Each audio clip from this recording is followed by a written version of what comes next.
Hello, Las Vegas. My name is Juan Pablo Leo Soria. I was born and raised in León, Guanajuato, Mexico. In 1995, I moved to Las Vegas, Nevada.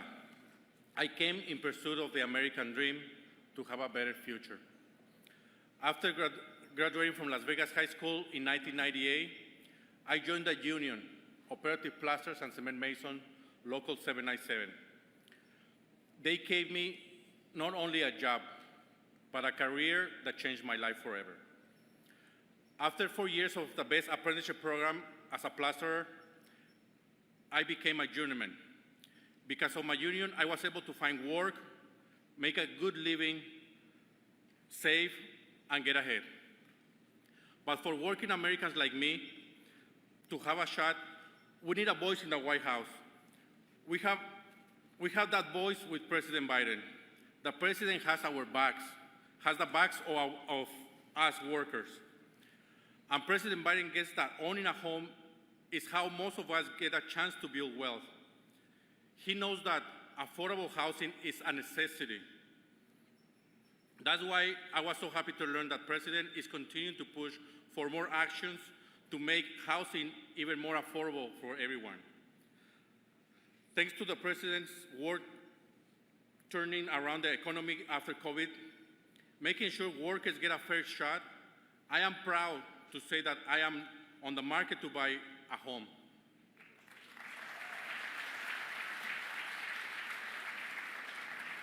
I know he's making this a reality for so many people just like me. Now, ladies and gentlemen, it is my privilege to introduce the leader who embodies this vision of progress and unity, the most pro-union president ever, the now and future president of the United States, Joe Biden.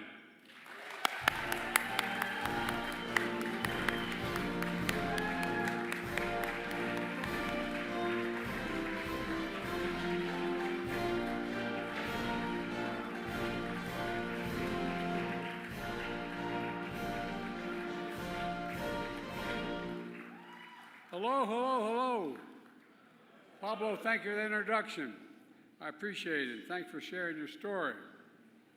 You know, you immigrated to America as a teenager, graduated from high school and spent 4 years as a union apprentice, which is like earning a college degree before you became a journeyman. You know, I'm a big pro-union guy. I make no apologies about it. Everybody talks about unions.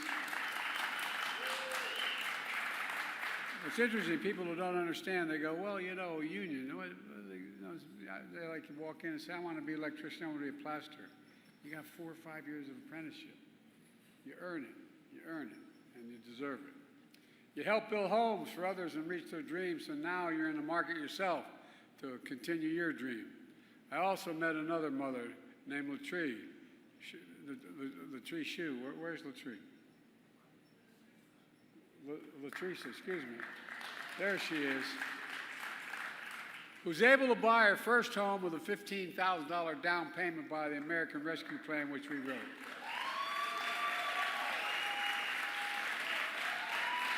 All she needed was a fair shot. She found a good paying union job. She took home ownership classes to raise her credit score. She did her hard work, and now she owns a home in paradise with her 16-year-old daughter, a straight A student. Stand up, kiddo.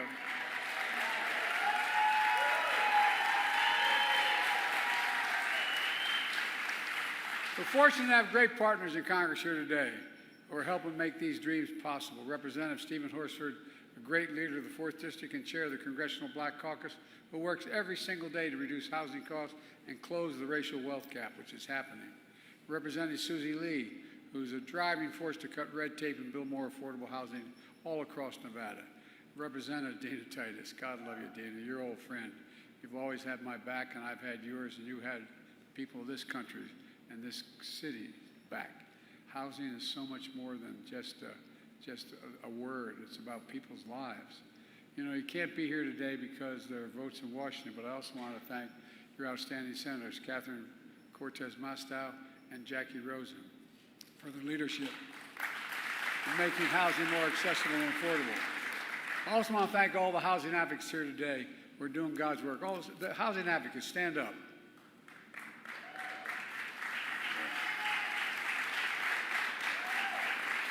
I really mean it. Doing everything. You're doing a great job. And by the way, you know, I won't go into it, I guess. But look, folks, when I came to office, the pandemic was raging and our economy was reeling. Nevada was especially hard hit as tourism took a dive, a gigantic dive. Before I came to office, unemployment had reached 30% here. And we're turning things around today because of the profile I just talked about. And Nevada's created 274,000 jobs, bringing back the lost jobs of the pandemic and adding another 129,000 jobs. Things are on the move.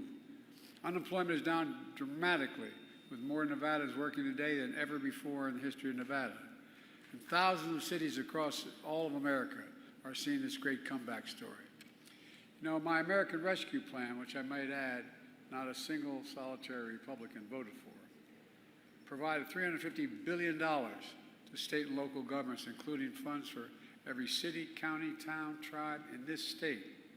And your state put that money to good use.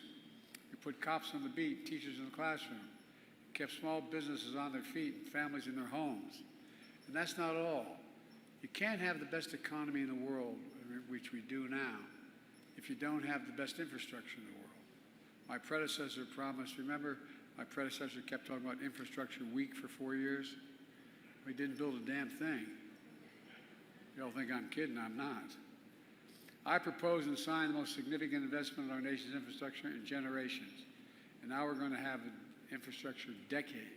So far, 47,000 new projects modernize America's roads, bridges, ports, airports, public transit, and so much more is happening, creating jobs now and jobs for the future as well. $3.4 billion in projects right here in Nevada.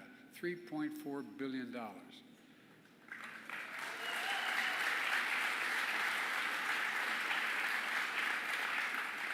When I was writing this and talking about it, all I kept thinking about was Harry Reid. We're connecting the entire state to affordable high-speed internet by the end of this decade. Every single part of the state will have high-speed affordable internet, and we're already saving 276,000 Nevadan families as much as $75 a month on their internet bills. And I know our friend Harry's looking down and saying, damn proud of it. The airport in his name is getting an upgrade as well. Couldn't do one without the other, you know. He's so proud of building America's first high-speed rail line that to take folks from Las Vegas to Los Angeles in 2 hours instead of 4. You know, that's going to create 35,000, first major high-speed rail line in America. 35,000 good-paying jobs. Take 3 million vehicles off the road and reduce pollution significantly. It's also taking the most significant, by the way, it's going to cut the time in half. Now, I don't know why anybody want to get to LA in half the time, but I know why y'all won't come here. All kidding aside, it really is incredible. It's a gigantic project, and by the way, it's encouraged California and Central California to build a high-speed rail as well. You know, the idea that we haven't had one single high-speed rail built in America up to now is ridiculous. And so, you know, Chinese have a rail system that goes 130 miles an hour. Anyway, 230 miles an hour, I should say. But look, we're taking the most significant action to fight climate change ever. My policies have attracted $650 billion in private sector investments from companies that are moving clean energy, factories and jobs back here in America where they belong. For example, in Reno, Redwood Materials is going to invest $3.5 billion, $3.5 billion, one of the country's major electric vehicle battery recycling and manufacturing plants, creating thousands of jobs here, thousands of jobs. Tomorrow,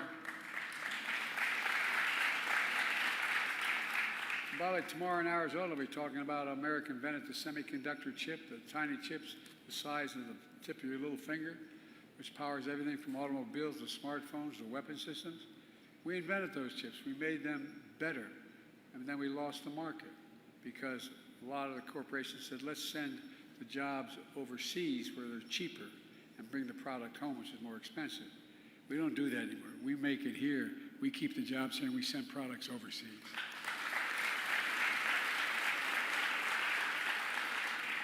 But the reason I mentioned, we've been able to bring the chips manufacturing back home. We attracted $240 billion in private sector investments to build chip factories here in America.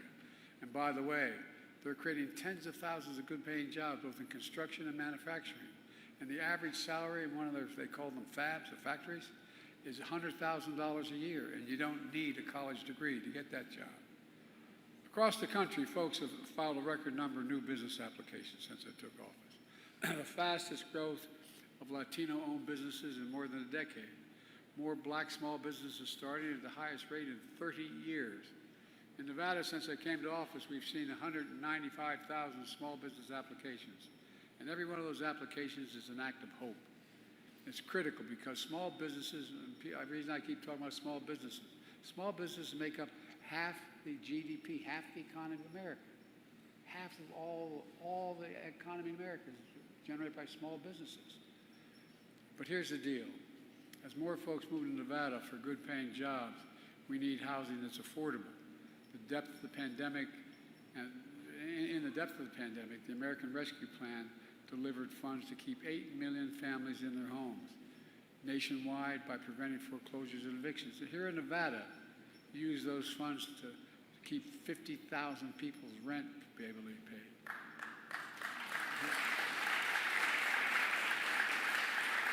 Hundreds of first-time home buyers be able to make a down payment. You invest more in building and renovating affordable homes than almost any other part of the country, any state in the country. For example, here in Clark County, nearly 1,000 brand new affordable units for seniors are under construction today as a result. 8,000 homes total for families, seniors, and veterans. And across the country, more people own homes now than before the pandemic. We're seeing fewer foreclosures than any time in decades, but we have a lot more to do. For too many people, the dream of having a good home still feels out of reach. I get it. Look, here's my plan, but you know, everybody thinks because I was president, I was probably born wealthy and come from a significant background economically. Well, I had the dubious distinction of being listed as the poorest man in Congress for 36 years. I got a phone call. My wife was campaigning up. I was campaigning up in New Hampshire back when that statistic came out in the 90s. And she called. I used to call because the kids were little when I was away. And say, "How's everything going?" And I got this, "Fine." But you know you're in trouble when your wife or husband says, "Fine." I said, "What's the matter?" She said, "Only elected officials, husband or wife, could understand this." She said, "Do you read today's paper?" I said, "They don't have today's paper, Wilmington paper, Delaware, up in Nevada, where I'm with Leahy, up in Vermont." And she said, "Well, let me read it. Top of the fold, headline, Biden, poorest man in Congress. Is that true?" I thought, I don't know what the hell is true, but it turned out it was true. But here's the deal. My new budget works to lower housing costs for owners and renters alike today. I was raised in when Scranton, where I was born, and in my early years were raised, when Scranton went dead in terms of the economy, we moved down to a little place called Claymont, Delaware, where my dad had started off as a kid. And we couldn't afford anything. We lived in a duplex called Brookview Apartments, which became public housing years later. And my dad kept trying to figure out how we get the down payment to get the first home. Well, we rented and we saved, he saved, and we were able to buy a 3-bedroom home in a new development because of these areas are building 40 and 50 homes at a shot. We had 4 kids, 3 bedrooms, and a grandpa living with us. And we weren't poor, but we never had anything at the end of the month. And so what my dad used to always say was that the way you build equity in your home is the way you build wealth. So when you build enough equity in your home, then you have enough money to borrow to get something new and move and so on. And that's how everybody makes it. Everybody in the middle class makes it there usually through equity in their home. Well, look, it works. What we've been doing works to increase housing supply and keep costs down in the future. First, for homeowners, if inflation keeps coming down, and it's predicted to do that, mortgage rates are going to come down as well. But I'm not going to wait. I'm not going to wait.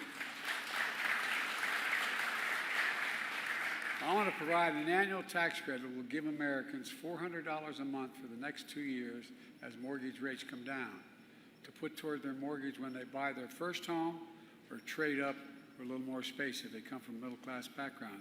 They come from a family that has well under $200,000 or less. We're also making more affordable to refinance your home by eliminating title insurance fees on federally funded backed mortgages. That's going to save folks as much as $1,500. The federal government can afford to do that. In addition, last week, the National Association of Realtors agreed for the first time that Americans can negotiate lower commissions when they buy or sell their home.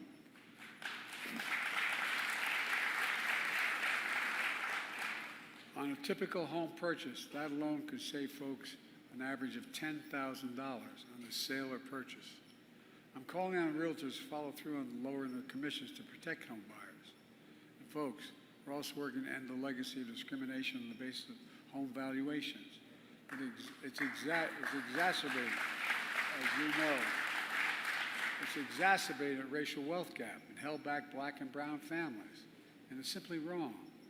You know, if a developer came along and built 20 homes on one side of a highway and 20 homes on the other, and the one side had people with black and brown backgrounds, and the same exact home was built in a white neighborhood, guess what? The day you bought that home, that black home is worth 20% less than the white home, or the Hispanic home is worth 20% less.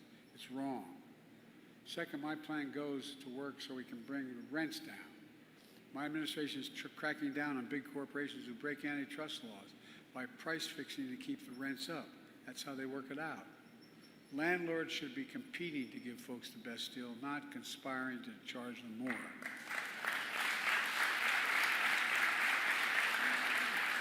We're also going after what I call unfair rental and junk fees.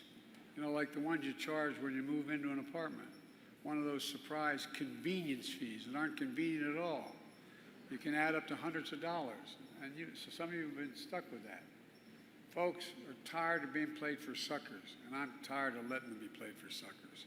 We're also expanding rental assistance to over 100,000 more low-income families since I took office, the biggest increase in 20 years.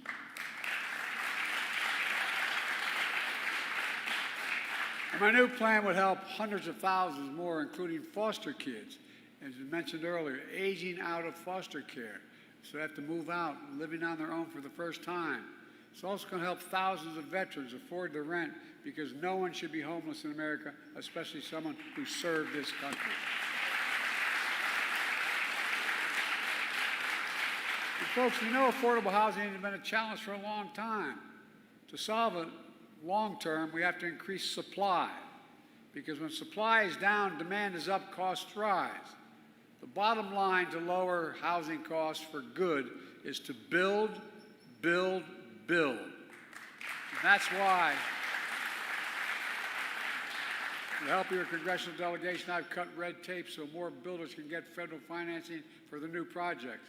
A record 1.7 million new housing units are under construction nationwide right now because of it.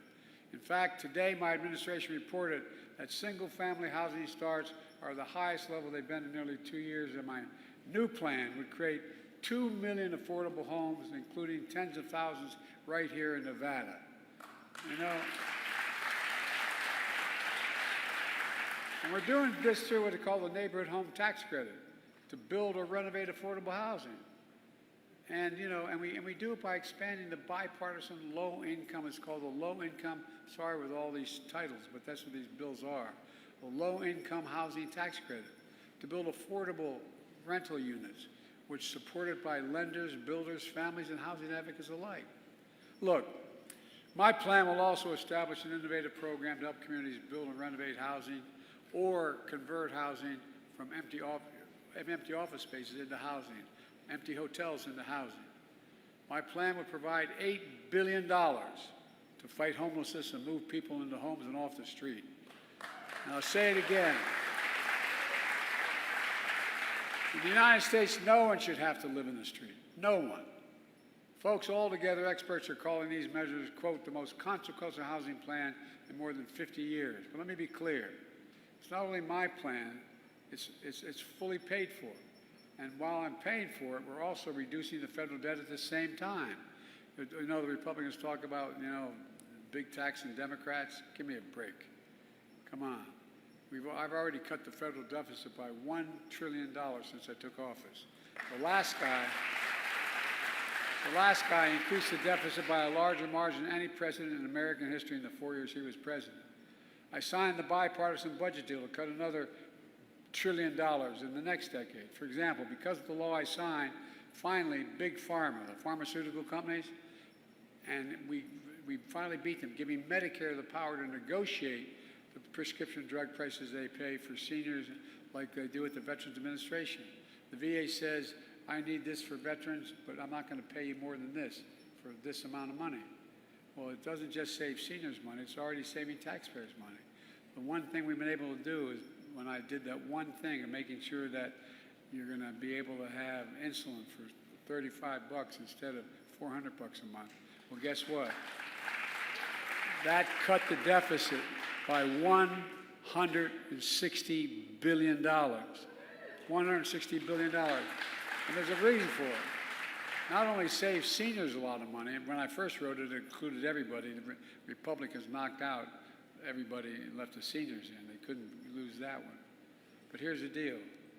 $160 billion over the next decade, because Big Pharma doesn't have to pay out the $400 a month. They're paying out $35 a month to Big Pharma. My plan would double the number of drugs able to be negotiated to save another $200 billion a year. This bill has already been passed. Here's the deal, folks. You know, right now, we cut the deficit by even more by making the very wealthy begin to pay their fair share. But here's the deal. If you're going to deal with Medicare and you want to make sure you're going to be able to save money, well, guess what? Many of you know seniors who have cancer drugs that cost up to $35,000, $15,000 a year, $12,000, $15,000 with all their other costs. Well, guess what? Already passed a law beginning in 2024, January 2025. No matter what the total cost of prescription drug costs for a senior are, they will not have to pay more than $2,000, period. $2,000. It's going to save another $200,000. Anyway, I get really. We drove out to the airport and put you on Air Force One. You said you had a prescription you needed filled, and it was an American company that made it. I'd say, okay, let's fly to Toronto, or to Berlin, or to London, or to Rome, or any major city in America. I'll get you that same prescription filled in those cities for 40 to 60% less than it costs you at a pharmacy here. It's wrong. But look, I'm a capitalist. If you want to make $1 billion, great. Just begin to pay your fair share of taxes.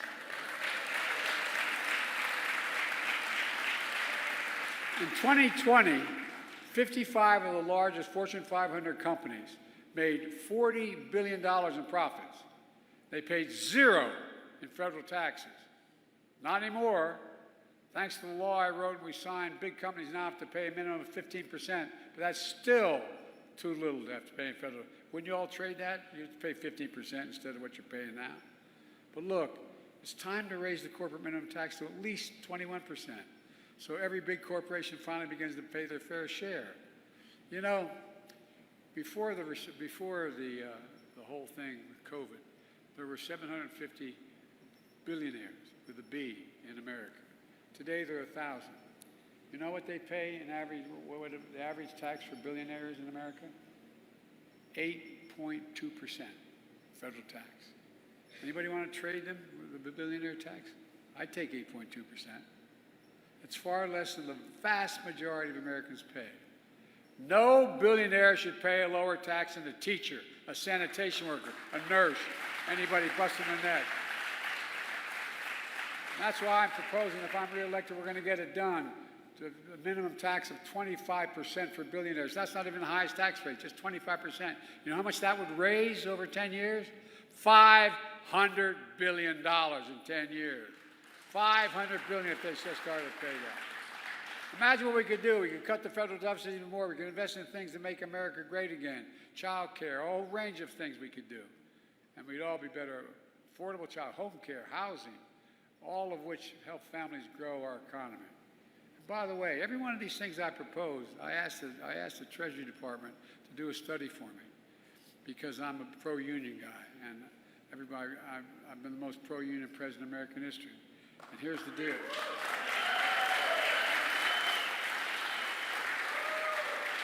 And people say, well, that costs a lot of money. It saves money. The study they've done points out that union labor and contracts raise everybody's income. Everybody's income. And they have the best in the world besides. Like I said, when I got that $350 billion invested for computer chips, I was with Samsung in South Korea, convincing them to come here. I said, why would you come here? He said, you have the best workers in the world, and my safest investment is in America. Folks, there's so much we could do. But my predecessor has a totally different view when it comes to fair taxes. He said this to his friends in Mar-a-Lago, quote, it's on the record, I know plenty of you, this is his quote, you're rich as hell, and we're going to give you tax cuts. That's what he says out loud. When the president enacted a $2 trillion tax cut that overwhelmingly benefits the very wealthy and biggest corporations, he exploded the federal deficit, as I said. He added more to the national debt than any president has in one term in all of American history. And he wants to do it again. He's committed to another $2 trillion tax cut for the wealthy and biggest corporations. He also proposed cutting funds for affordable housing, not building them, cutting the funds for them. Folks at home, does anybody really think the tax code is fair? I don't know. You don't really think the wealthy and big corporations need another $2 trillion tax cut, do you? Well, they're doing pretty well. I sure in hell don't. Look, I'm going to keep fighting like the devil to make sure the wealthy pay their fair share, to make the tax system fair. And under my plan, to make sure I wasn't able to be at the other end of his demagoguery, I made a commitment when I got elected, and I've kept it. No one earning less than $400,000 a year, which is a lot of money where I come from, will pay an additional penny in federal tax. Not one single penny. Not one penny. But everybody else is going to start paying their fair share. Let me close with this. As I travel the country, folks often tell me how back in 2020, they were down. They lost their business. They lost faith in the system. But then, the laws we passed, the work we've done together, got them back on their feet. We created 15 million new jobs in 3 years, more than any administration has in history. We're keeping millions of people in their homes. We're creating a new cycle of hope and pride. Pride in your hometowns, making a comeback. Pride in America. Pride in knowing you can get big things done if we work together. I've never been more, we have a lot more to do. A lot more to do. The reason this election is so important is not about me. It's about the future. It's about the future. He wants to undo every single thing we've done if he gets elected. He stated it straight up. But there's so much more to keep and to do. I've never been more optimistic about our future. You just have to remember who in hell we are. We're the United States of America. There is nothing, think about it, nothing beyond our capacity when we work together. We're the only nation in the world that's come out of every crisis stronger than we went in, every time when we work together. And with your help, we're going to get people working together in a way they haven't for decades. So ladies and gentlemen, God bless you, and may God protect our troops. Let's get this done.